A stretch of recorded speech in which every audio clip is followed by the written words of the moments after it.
Salve, salve, nação imortal! Sejam bem-vindos ao canal Grêmio Avante Tricolor. Eu sou Fábio Newton e hoje estou aqui na presença de Bernardo Salib e Henry Newton para a gente falar um pouquinho, não muito, porque eles não entendem muito, sobre o Grenal 448 do domingo contra o Internacional, o Grenal dos Desesperados. Vamos entender um pouquinho o que cada um acha, né, da perspectiva, do resultado, o que vai ser o jogo. Tá, pessoal? Vamos dar uma breve introdução aqui, ó. O Grenal sempre foi um divisor de águas, tá? Ou seja, geralmente um time que está em baixa naquele momento e vence o Grenal, liga a chave e acaba decolando, ou pelo menos melhorando o seu desempenho. Sempre foi assim, pelo menos nos últimos anos. O clássico Grenal sempre foi um jogo que tende a dar um ânimo maior para o adversário. Então, por isso que ele é muito concorrido, disputado e muito importante. Porém, nesse momento, nós estamos vivendo, os dois times estão vivendo uma baixa no seu desempenho, um declínio no rendimento do seu futebol. Ou seja, traduzindo, os dois não estão jogando nada, tá? Os dois times estão uma naba, então não tem nem como prever o que vai acontecer nesse Grenal. Geralmente o Grenal tem um favorito.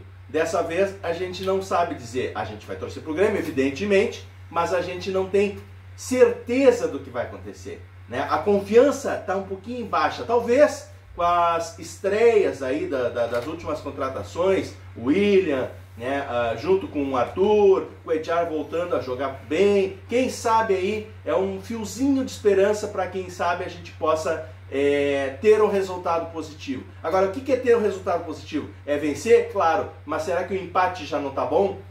Dependendo da situação, do contexto que o time se encontra no campeonato, o empate pode ser considerado um mau resultado e o Mano Menezes pode balançar. Mas vamos lá, vamos tentar entender aqui o que o pessoal está achando. Vamos começar pelo Bernardo. Eu quero saber do Bernardo qual o esquema tático que tu acha que o Mano Menezes vai começar essa partida. Bom, Fábio, vamos no 4-3-2-1. A famosa tática. Ali, Volpi, Marcos Rocha, João Pedro e os dois principais zagueiros ali que vão abrir para frente. Temos o nosso meio campo, vai. Vila, se voltar de lesão, não sabemos o resultado ainda. Cuejá. E para mim eu botaria Alcançar ali na frente o Dodge. E a dupla de ataque botaria Carlos Vinícius e William. Ok, 4-3-2-1. Bom. E o resultado? Arrisca um palpite? Olha, Fábio, da última vez acabou 1-1. Da última vez também no Gauchão resultou o título pros caras. Mas eu acho que futuramente ganhamos de 2-1. Independente se eles podem sair na frente ou a gente tem que trancar tudo. Porque a gente é o time gaúcho que está com mais vazado e o pior ataque até o momento. É verdade, isso é um problema. Agora vamos saber do Henry. O que tu acha, Henry? Qual o esquema tático que tu acha que o Mano Menezes vai implementar nesse jogo? Para começar, pelo menos. Eu acho que o Mano Menezes vai optar pelo 4-2-3-1, que é o esquema que normalmente vem sendo utilizado, né? Com Volpi, Marcos Rocha, Wagner Leonardo, porque o Kahneman tá suspenso, né? Cagada do Kahneman.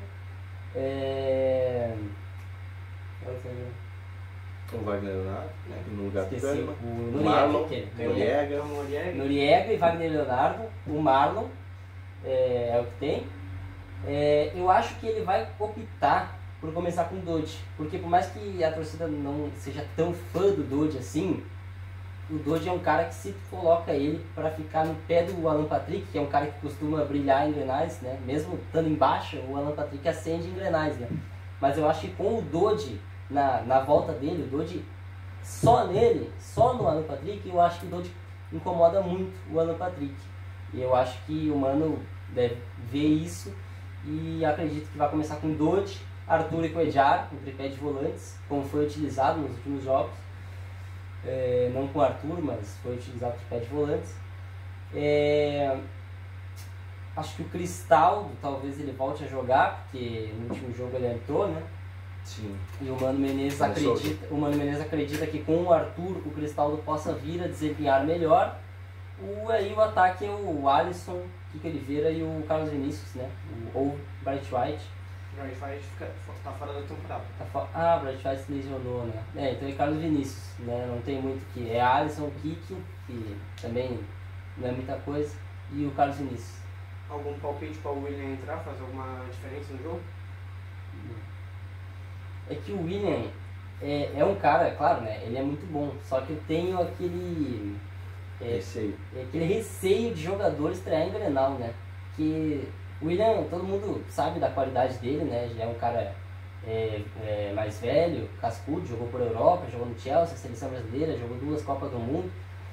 Mas se o cara entra e não. Se o cara estreia num Grenal e não consegue desempenhar tão bem, ele já fica marcado por isso, né, cara? Então é arriscado o William começar o Grenal. Pelo menos começar como titular, assim, eu acho arriscado. Podemos ligar um fato, que no primeiro Grenal do Soares ele fez 2 assistências, pro Carvalho e pro Vino fazer aquele Grenal da época. Nós estamos falando de um patamar acima de todos agora o William, o que será motivou ele? Tipo, ele jogava no Corinthians, foi para Inglaterra, onde atualmente jogava o Andrés Pereira, os meninos do Flamengo, e agora do nada falou, não quero mais voltar pro Brasil. Ligou pro Carlos Vinícius e falou, como é que é em Porto Alegre? Falou isso e aquilo e tá aí no Grêmio. Sem dúvida. Arrisca um palpite? Eu acho que como o Grêmio ele tá com essa mania de jogar bem, entre aspas, né, contra time que propõe o jogo e não conseguir desempenhar bem contra time que não propõe, como é o caso do Mirassol e do Sport em casa, que a gente perdeu, né? Eu acho que a gente consegue um 2-0, mesmo que o Inter esteja em uma fase ruim. Eu creio que por ser Grenal e pelo ano deles, em geral, estar melhor que o do Grêmio, eles vão propor o jogo, vão querer atacar, vão querer ganhar, até porque no último jogo os colorados ficaram queimados porque não ganharam o jogo. Então eu acho que nesse jogo eles vão partir para cima, até porque é no Beira-Rio. E o Grêmio é um time que vem se mostrando um time reativo, né? Que gosta de jogar no contra-ataque, que gosta de ser atacado para contra-atacar. Então, se essa for a proposta do Inter, e acredito que vai ser, tem tudo para ser um 2-0. E tu, Fábio? Bom, eu vou tentar pensar alguns pontos que os dois colocaram aqui, que é muito interessante.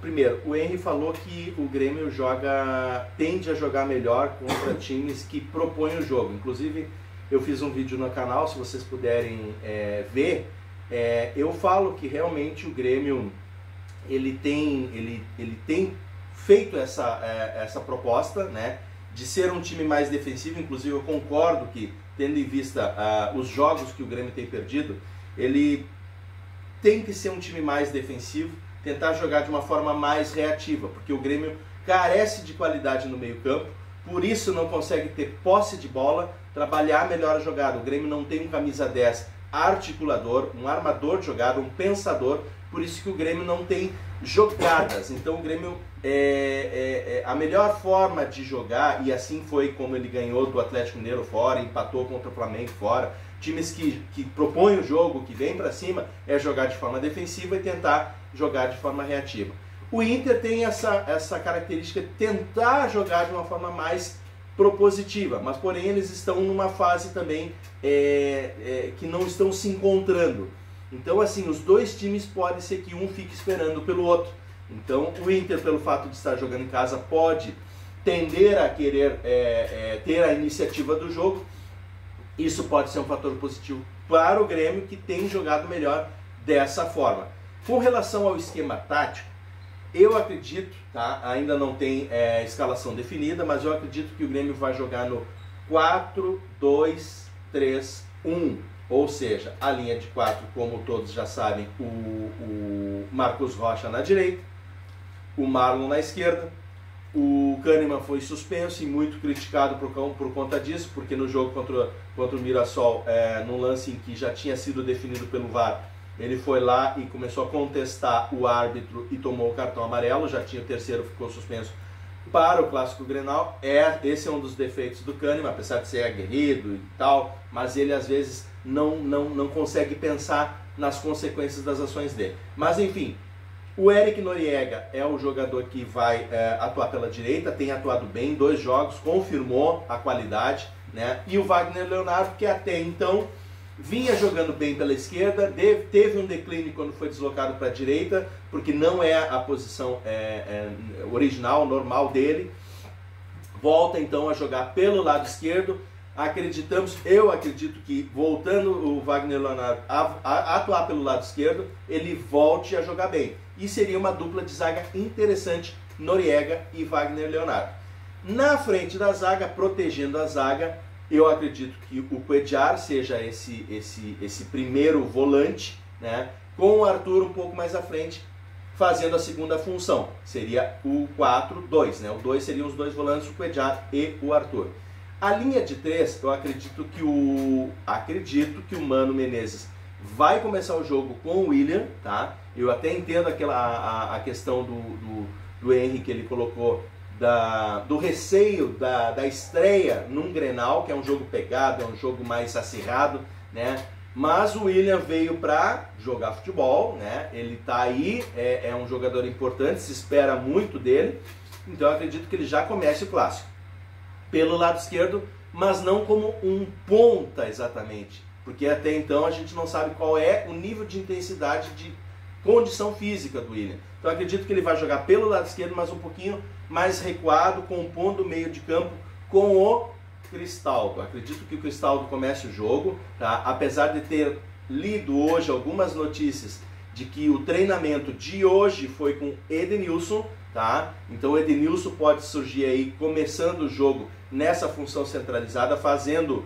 o tripé de volantes com Cuéllar, Arthur e Edenilson, mas eu acho que o Cristaldo, para esse jogo, tá? Não sou fã do Cristaldo, mas para esse jogo eu acho que o Cristaldo com o William seria uma dupla interessante para tentar pelo menos alguma coisa diferente. A gente tem que pelo menos ver como é que essa dupla vai desempenhar no time do Grêmio.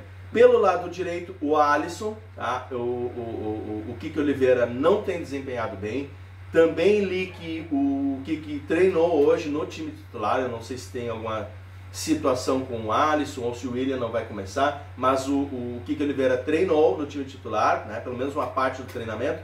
Mas eu acho que tem que ser o Alisson, né? E o Christian Oliveira tem que ficar como opção caso o Alisson não consiga desempenhar. E na frente, o Carlos Vinícius, né? Bright White, como fiz vídeo no canal também sobre as lesões do Grêmio, que atrapalham muito, né? Vila Sante está fora, Balbuena, agora o Bright White só volta o ano que vem, né? O Riquelme ainda está lesionado, o Monsalve está lesionado, Gabriel Mecker recém está retornando. Então, quer dizer, são muitas lesões que atrapalham nessa formação de um time, né? Nessa composição, nessa tentativa de consolidar um esquema tático bem definido. Mas eu acho que vai ser nesse 4-2-3-1, acredito que seja dessa forma. Com relação a palpite de resultado, eu vou ser bem sincero para vocês, esse jogo está me cheirando a empate, tá? Está me cheirando a empate com ou 0-0, 1-1, acredito que não saia muitos gols nesse jogo, né? Lógico que de repente, se o Grêmio conseguir segurar o time do Inter e conseguir pelo menos um contra-ataque que ele não conseguiu contra o Mirassol, né? Pelo menos fazer um golzinho e voltar a se segurar, aí quem sabe o Grêmio consiga sair com resultado positivo. Mas esse jogo está me cheirando a um empate com poucos gols. Mais alguma colocação aí que você gostaria Bernardo, gostaria de reiterar algum destaque, algum detalhe, enfim? Bom, vamos lá. Como o Grenal é o maior clássico hoje do Brasil, vamos relembrar os tempos. O primeiro Grenal aconteceu no dia 18 de julho de 1910. Um placar de 10-0. Sim. Como eles chegaram na conclusão e falaram, vamos fazer um time vizinho e fazer um maior clássico? Como será que chegaram nessa ideia, será, Fábio? Pois é, essa ideia todo mundo sabe aí, foi uma questão histórica, né?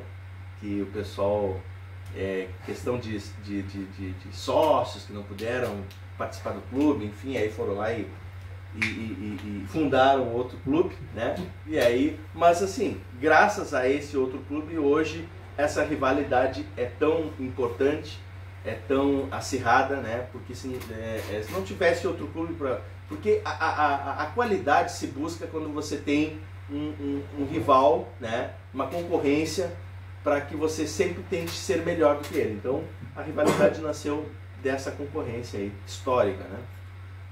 Henry, você tem alguma colocação aí? Algum detalhe, alguma perspectiva? Eu acho que tu falou tudo mesmo que tem que falar. É difícil, né?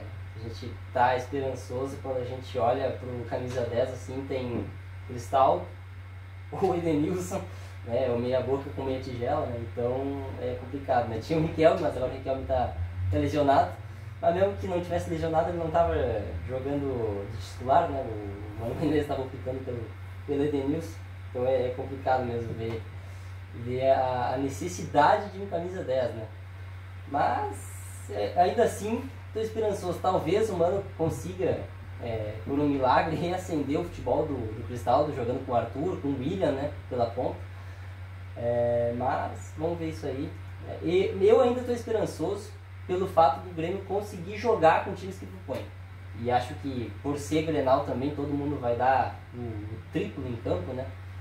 Então, principalmente o Arthur, que conhece bem o Grenal. Essa é uma perspectiva interessante. O Arthur, tu acha que vai jogar bem? Vai. O último Grenal ele fez gol?